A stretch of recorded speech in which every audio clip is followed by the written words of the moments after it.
Ito na mga idol, balita ni Sam Sarania na isang NBA insider na seryoso nga ang dalawang superstar ng Los Angeles Lakers na sina Anthony Davis at LeBron James, pati na ang kanilang head coach na si JJ Redick na makagawa man lang sana ng significant roster upgrades ang kanilang front office ng Los Angeles Lakers ilang linggo bago matapos ang trade deadline ngayong February 6. Tara na't pag-usapan natin yan, pero bago yan, pasadahan ko lang to mga idol. Siguradong ikakatawa ito ng mga Lakers fans dahil ibinalita rin ni Sam Sarania na medically cleared na nga itong si Jared Vanderbilt at maglalaro na nga siya sa magiging season debut game ngayong paparating na laban ng Lakers kontra sa Golden State Warriors ngayong linggo mga idol. Matatandaang halos mag-iisang taon na hindi nakapaglaro si Jared Vanderbilt para sa Lakers dahil nga sa kanyang foot injury at sa kanyang pagbabalik sa Lakers. Maraming ang Lakers fan ang sobrang natuwa at nagsabing magiging number 1 ngayon ang Lakers in terms sa defense dahil kilalang isang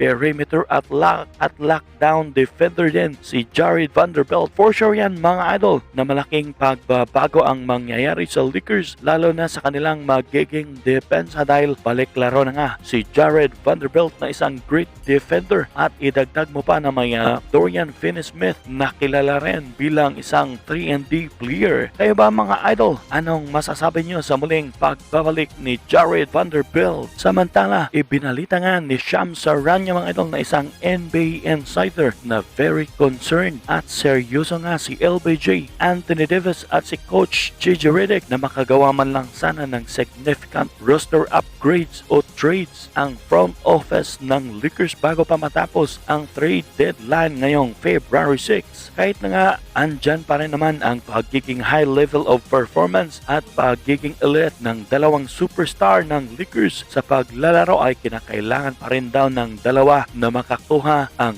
Lakers na pwedeng tumulong sa kanila bilang key role players at para na rin makasungkit ng kampyonato. At kahit na nga nasa pang 6th ngayon ang Lakers sa West standing mga idol ay mukhang hindi pa kampante at kumbensedo ang dalawang superstar ng Lakers na ito na nga ang kanilang possession dahil na rin sa hindi nagkakalayo na standing ngayon sa West. At nakarang araw nga lang ay nagparinig nga itong si LeBron James sa Lakers mga idol pagkatapos nga silang talonin ng LA Clippers at sinabi niyang sa ngayon nga raw ang kanilang koponan ay no choice at walang nga raw silang room for error dahil kung hindi nga raw nila magawang ma-perfect ang laro nila ay for sure tatalunin lang daw sila ng mga team sa NBA. At sinang-ayunan nga yan ni Coach JJ mga idol na kung hindi nga raw nila ma-perfect ang laro at kulang ang magiging rotation player nila, panigurado ay tatalunin nga lang daw sila ng mga team sa NBA